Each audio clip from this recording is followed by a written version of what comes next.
देने के लिए देश की पहली आदिवासी महिला जो पहुंची है देश के सर्वोच्च स्तर तक, सर्वोच्च पद तक, उन्हें बधाई देने के लिए खुद पहुंचे हैं प्रधानमंत्री नरेंद्र मोदी द्रौपदी मुर्मू के निवास स्थान पर।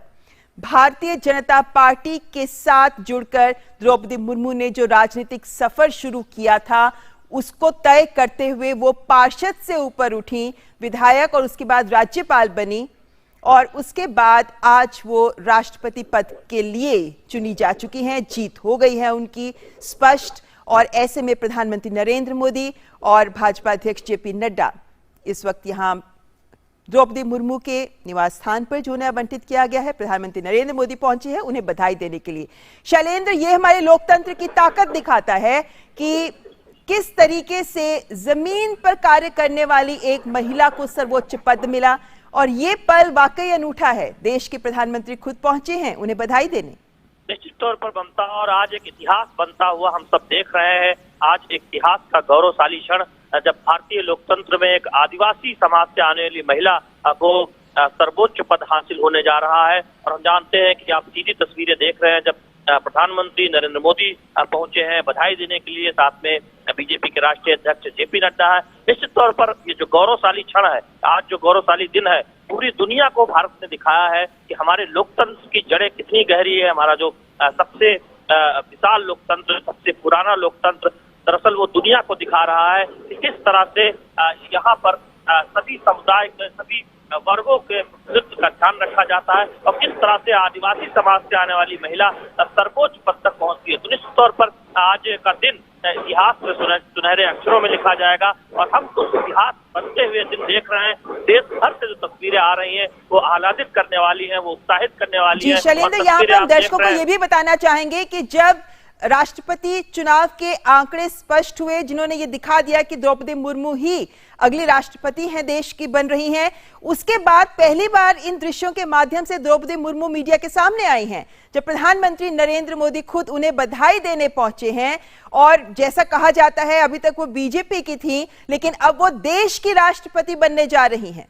निश्चित तौर पर वो देश की राष्ट्रपति बनने जा रही हैं और हम जानते हैं कि एक ऐसी राष्ट्रपति बनने जा रही हैं जो आदिवासी महिला समाज से आती है। और निश्चित तौर पर उस गौरवशाली क्षण को हम सब महसूस कर रहे हैं और पूरे देश में जो तस्वीरें आ रही हैं वो भी दिखा रही हैं किस तरह से लोगों में उत्साह है। और हम देख रहे हैं कि तस्वीरों के जरिए जो भारतीय संस्कृति है, जो आदिवासी संस्कृति है, उसकी भी झलक दिखती है। और ये दरअसल आज का दिन इसलिए भी महत्वपूर्ण है कि आप देखें कि देश में पहली बार होने जा रहा है। तो निश्चित तौर पर उस लिहाज से भी आज हम देख रहे हैं कि सभी इस बात को समझ रहे हैं कि भारतीय लोकतंत्र में एक नया इतिहास रचा गया है। भारतीय लोकतंत्र ने दुनिया को दिखाया है इन तस्वीरों के माध्यम से, इस फैसले के माध्यम से, इस चुनाव के माध्यम से कि किस तरह से भारतीय लोकतंत्र की जड़ें दिनों दिन निरंतर गहरी होती जा रही है और मजबूत होती जा रही है। तो निश्चित तौर पर वो गौरवशाली क्षण, वो गौरवशाली दिन और इतिहास बनता हुआ हम सब देख रहे हैं।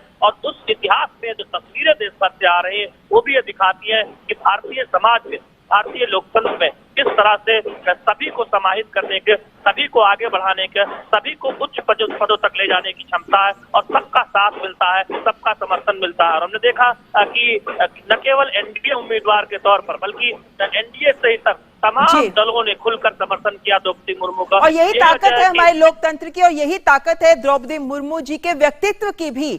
हमारे साथ इस वक्त अशोक टंडन जी जुड़ गए हैं, वरिष्ठ पत्रकार। अशोक जी, देश की अगली राष्ट्रपति हो रही हैं, बन रही हैं द्रौपदी मुर्मू। ऐसे में जिस तरीके से आंकड़े आए हैं और जिस तरीके से सूत्रों के ही लिहाज से, लेकिन जो बातें सामने निकल कर आई हैं कि क्रॉस वोटिंग हुई है, बहुत सारे अन्य दलों के विपक्ष के नेता भी या सांसद भी हैं जिन्होंने द्रौपदी मुर्मू के पक्ष में वोट किया। हम ये कह सकते हैं कि दलगत राजनीति से ऊपर उठकर जिस तरीके का समर्थन द्रौपदी मुर्मू को मिला है वो दिखाता है कि किस तरह की शख्सियत और व्यक्तित्व द्रौपदी मुर्मू का है जिसको आज सब ओर से समर्थन मिल रहा है। देखिए, उनकी जीत तो सुनिश्चित थी जी। इस चुनाव से पहले ये लगभग तय था कि एनडीए के उम्मीदवार द्रौपदी मुर्मू जीतने वाली हैं, द्रौपदी जी। लेकिन ये मुझे बहुत सहज लगा कि यशवंत सिन्हा जी ने उनको बधाई दी है और अपनी हार मान ली। देखिए, यशवंत सिन्हा जी की हार तो उसी दिन सुनिश्चित हो गई थी जिस दिन पश्चिम बंगाल के मुख्यमंत्री ममता बनर्जी ने द्रौपदी मुर्मू के नामांकन पर यह कहा था कि अगर हमें पहले पता होता कि द्रौपदी मुर्मू ही एनडीए के उम्मीदवार होने जा रही हैं तो शायद हम अपना निर्णय बदलते। तो ये जो एक तथ्य सामने आया, इससे एक चीज स्पष्ट हो गई कि विपक्ष ने जो अपनी एकजुटता का प्रमाण देने के लिए यशवंत सिन्हा जी को खड़ा किया था, वो एकजुटता तो तितर बितर हो गई, तहस नहस हो गई। क्योंकि ममता बनर्जी के बयान के बाद लगातार हम देख रहे थे इतने ही क्षेत्रीय दल उनके समर्थन में आते गए और इसी कारण से उनकी जीत और ज्यादा सुनिश्चित हो गई। मेरा मानना है कि उनको 65% से ज्यादा मत मिलेंगे। लेकिन इस चुनाव में एक जो पर्दे के पीछे राजनीति हुई, मैं समझता हूँ उसकी चर्चा करनी बहुत आवश्यक है। ममता बनर्जी ने पहल करके एनडीए के उम्मीदवार से पहले विपक्ष का उम्मीदवार घोषित कर दिया, और वो उन्होंने इसलिए किया कि वो शायद कांग्रेस के मुकाबले में एक विपक्षी एकता की पहल करना चाहते। ये आमतौर पर माना जाता है कि जो प्रमुख विपक्षी दल है जैसे कांग्रेस है, उसको ही पहल करके विपक्ष का उम्मीदवार तय करना चाहिए था। और आमतौर पर ये भी देखा गया है कि विपक्ष हमेशा अपना उम्मीदवार सत्ता पक्ष के उम्मीदवार के बाद तय करता है। तो यहाँ कहीं ना कहीं ममता बनर्जी ने कांग्रेस को मात देने के लिए ये चाल चली थी।